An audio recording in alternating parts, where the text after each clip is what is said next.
Bienvenue dans l'émission Saveurs divines. Cette bonne nouvelle du royaume sera prêchée dans le monde entier pour servir de témoignage à toutes les nations. Alors viendra la fin. Ce pain céleste vous est présenté par Immaculée Niraneza.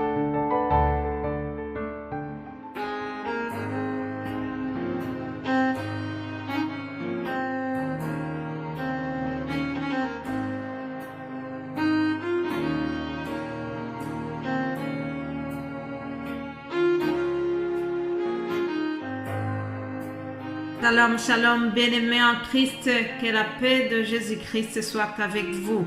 J'espère que vous allez bien. Nous sommes vendredi, tout doucement notre semaine s'achève.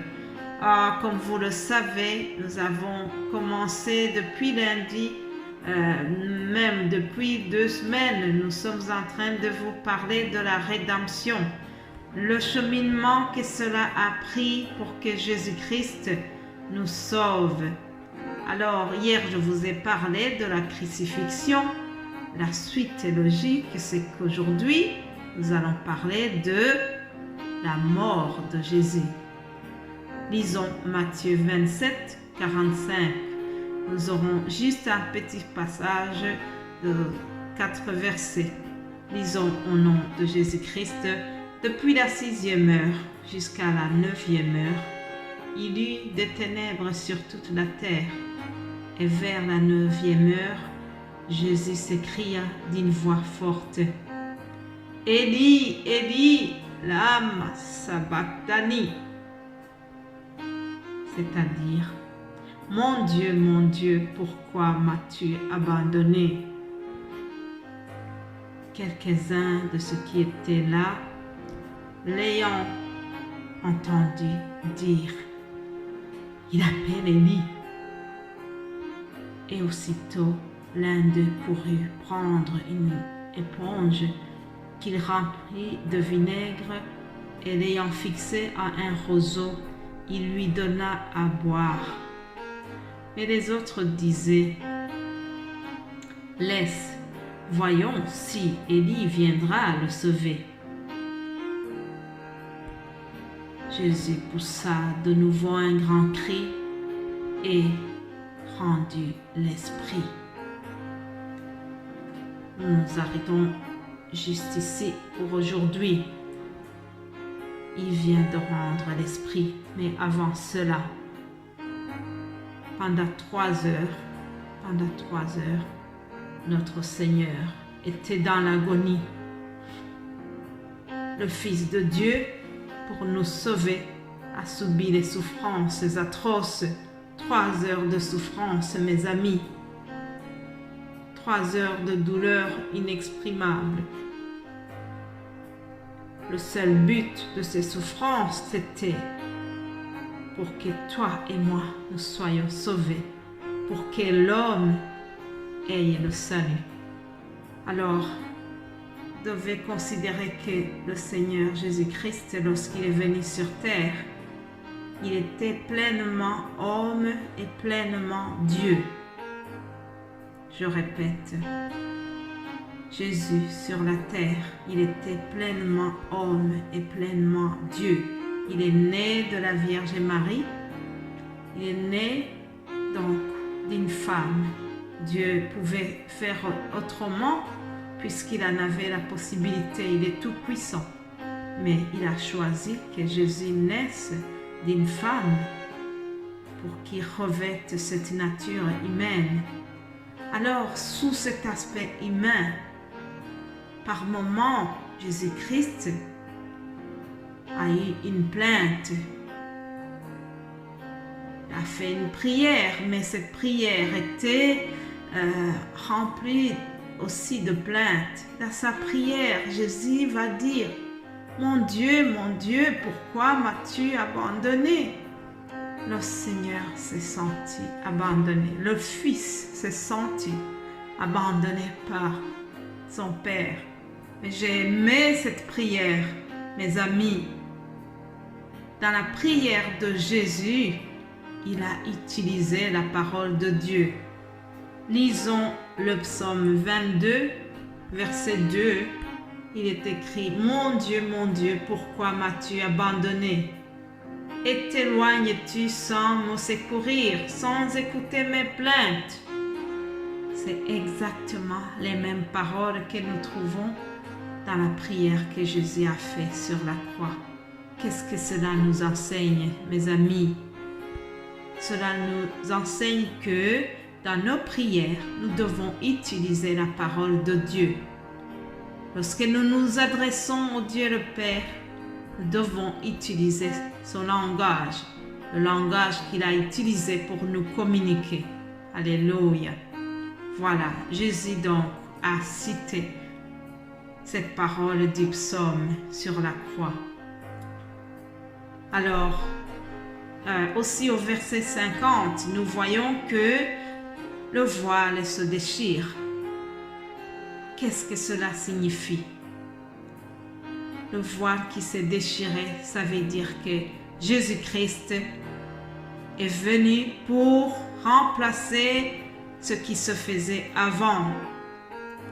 On n'a plus besoin de sacrifier les animaux. On n'a plus besoin des Lévites. Jésus-Christ, il est le sacrificateur et le sacrifice même. Par sa mort, il a ouvert un chemin qui mène directement à Dieu. Alléluia. On n'a plus besoin d'intermédiaires. Nous devons passer directement du propitiatoire vers le trône de la gloire. Alléluia. Par le biais de Jésus-Christ qui vient de mourir pour l'humanité, nous avons accès au trône de la grâce. Alléluia. Voilà ce que ça veut dire. Nous avons accès au trône de la grâce. Ah, il y a un grand débat actuellement. Certains faux enseignements vont nous dire que oui, puisque nous avons accès au trône de la grâce, que nous avons le salut gratuitement, il n'y a plus besoin de se repentir. Nous pouvons pécher comme nous voulons, puisque le salut a été donné et que le salut est gratuit. Faux, faux, faux. Bien-aimés en Christ, faisons attention, faites attention. Les enseignements pareils sont hérétiques. C'est faux. Vous savez, j'ai déjà assisté au concert où l'entrée est gratuite. On met des affiches, on nous invite pour aller à un concert et on te dit l'entrée est gratuite. Très bien. Qui ne voudrait pas aller au cinéma gratuitement? Qui ne voudrait pas assister à un très bon concert évangélique gratuitement? C'est génial. Tout ce que nous recevons gratuitement, c'est bien. Mais si on te dit que le concert est gratuit, il faut au moins faire la démarche d'aller jusqu'à la salle où il y a le concert. Il faut faire la démarche d'aller jusque sur le lieu où il y aura l'événement. Les organisateurs du concert ont été gentils de l'offrir gratuitement, mais c'est à nous de faire la démarche et d'aller jusque-là, n'est-ce pas? C'est la même chose pour notre Seigneur Jésus-Christ. Il nous donne le salut gratuitement, mais il faut aller jusqu'à lui. Tu ne peux pas avoir le salut si tu n'as pas été jusqu'à Jésus-Christ. Voilà ce que nous devons savoir, chers amis. Oui. Paul a écrit aussi une parole qui dit presque la même chose. Que dirions-nous donc? Demeurions-nous dans le péché afin que la grâce abonde? Loin de là. Alléluia. Voilà, je termine sur cela. Loin de là. Nous ne devons pas abuser de la grâce que Jésus nous a témoignée. Loin de là. Bien-aimés en Christ, nous allons terminer cette semaine, mais je voudrais que tu continues à réfléchir sur l'œuvre de Jésus-Christ à la croix. Merci de considérer cela.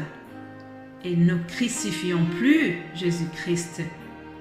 Parce que chaque fois que nous tombons dans les péchés, ça veut dire que nous sommes en train de le crucifier encore.